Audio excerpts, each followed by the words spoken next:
Buenos días, alumnos de primero de bachiller. Seguimos con el tema 11. Muy fácil, muy fácil, muy fácil lo que viene ahora, porque ya hay cosas que ya las hemos visto en la primera evaluación y muchos los tenéis aprobadas ya. Y la primera cosa que ya hemos visto en el primer trimestre y es repetición es la lógica. ¿De qué va la lógica? Y se nos tiene que meter en la cabeza que la lógica es la parte de la filosofía que se encarga del estudio de los razonamientos. Los razonamientos estamos haciéndolos continuamente. Los razonamientos los usamos en la vida común y corriente. Pues eso, si veo que paso por el soto y el soto está mojado, el suelo está mojado, pues deduzco que alguien ha regado, por ejemplo, que han pasado los empleados del ayuntamiento y han regado. Vale, pues estoy haciendo un razonamiento de algo que veo, de una premisa, algo que está ahí delante, saco una conclusión. Ya han regado hoy. Bien, aunque claro, podría ser que no es que hayan regado, sino que haya llovido, cualquier otra circunstancia, pero bueno, que nos quede claro lo que es razonar, porque lo estamos haciendo siempre. Partimos de unas premisas, llegamos a una conclusión y con esto os doy otras dos definiciones importantes. Todos los razonamientos parten de un sitio y llegan a otro, parten de unas afirmaciones y llegan a otro. Las afirmaciones de las que parte el razonamiento se llaman premisas, como la premisa de decir el parque está mojado. Las afirmaciones a las que llegamos se llaman conclusión, como la conclusión de decir han pasado los empleados del ayuntamiento y han regado. Vale, pues esto fundamental. En todos los razonamientos tenemos premisas y tenemos una conclusión. Clasificación de los razonamientos, una clasificación muy general. Están los razonamientos que van de lo general a lo particular y los que van de lo particular a lo general. De lo general a lo particular, por ejemplo, puedo decir, porque me apetece decirlo, todos los gobernantes abusan del poder. Una afirmación, una premisa. Segunda premisa, Pedro Sánchez es un gobernante. Conclusión, Pedro Sánchez abusa del poder. Mira qué bonito. He ido de algo general, refiriéndome a todos los gobernantes. Ahí puedo meter desde los faraones egipcios hasta Pedro Sánchez, o sea, desde hace 5.000 años hasta hoy, todos los gobernantes, y he llegado a una conclusión particular. Me he fijado en el gobernante de hoy. Vale, deducción de lo general a lo particular. Inducción, pues sería al revés. Sería fijarme en casos concretos, ir de casos individuales y sacar una conclusión general.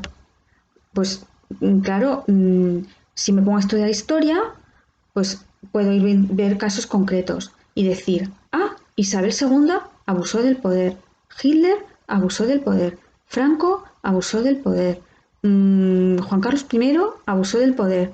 Conclusión, todos los gobernantes abusan del poder. He llegado de casos concretos a una afirmación general y así es la vida. Vamos mezclando deducciones, inducciones, vamos de lo que vemos, de lo que aprendemos, pues sacamos conclusiones. Esos son los razonamientos y que os quede claro, deducción de lo general a lo particular, inducción de lo particular a lo general.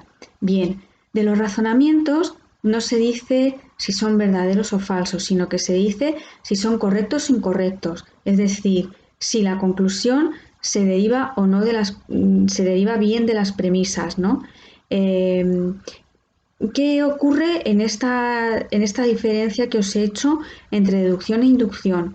Pues que en la inducción, en la deducción decimos que la conclusión se deriva necesariamente de las premisas. O sea, si es verdad todos los gobernantes abusan del poder, si eso es verdad, entonces la conclusión necesaria es que Pedro Sánchez va a abusar del poder. Se deriva necesariamente. Vale. Ahora, en la inducción, ¿qué ocurre? Pues que la conclusión solo es probable, porque imagínate, me he fijado en 4 gobernantes, me he fijado pues he dicho Hitler, he dicho Isabel II, he dicho Franco y he dicho Pedro Sánchez. Pues si me he fijado solo en 4 y de ahí he sacado una conclusión general. Ese es el problema de la inducción, que a lo mejor me he fijado en 4 casos y bueno, esos 4 casos me sirven y hay más otros casos por ahí que no he mirado, o estoy a expensas de que llegue otro gobernante que no abuse del poder. O sea, a expensas quiere decir que, oye, a lo mejor llega un gobernante que no abusa del poder. Ana, tú no desesperes. La humanidad lleva 5.000 años de gobernantes, pero tú sigues esperando, que a lo mejor llega uno que no abusa del poder. Es decir, ese es el problema de la inducción, ¿no?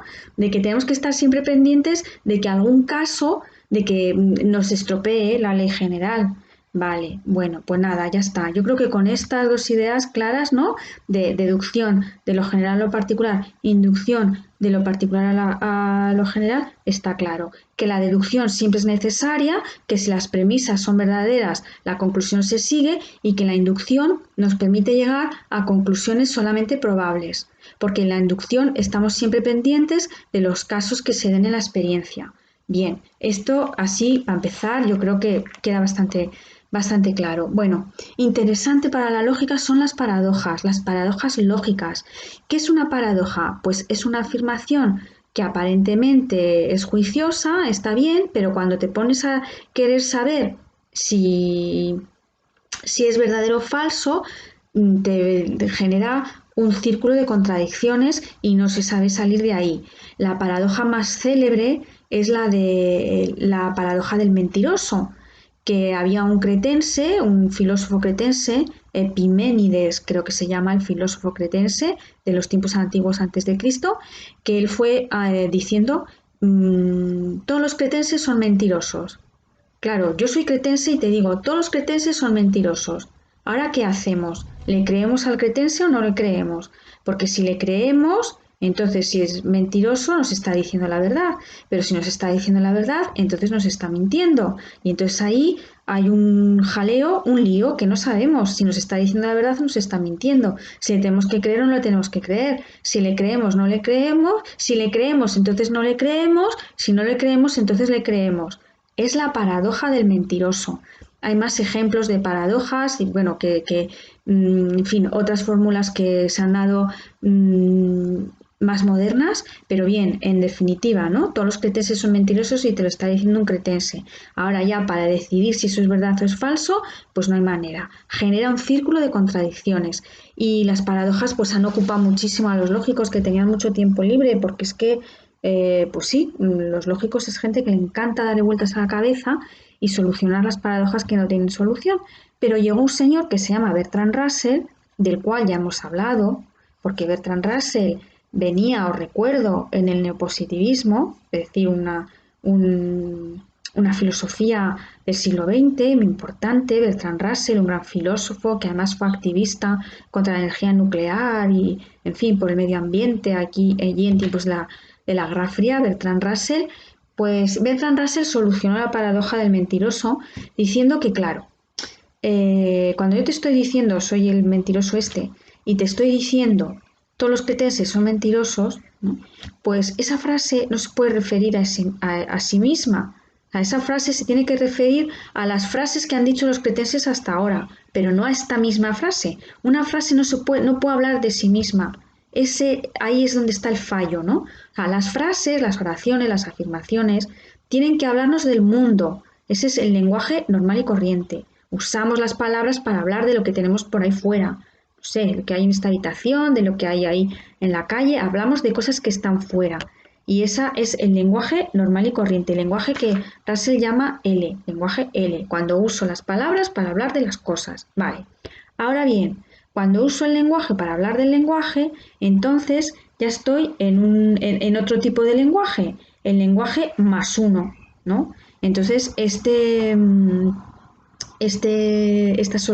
sería el asunto del mentiroso. O sea, que el cretense cuando está hablando, pues para que resolver la paradoja, todos los cretenses son mentirosos, vale. Entonces es que estás hablando de todos los cretenses hasta ahora y de todo lo que han dicho los cretenses hasta ahora, pero no de ti mismo, o sea, no de tu propia, de la frase que estás diciendo ahora. Estás hablando de las frases anteriores, ¿no?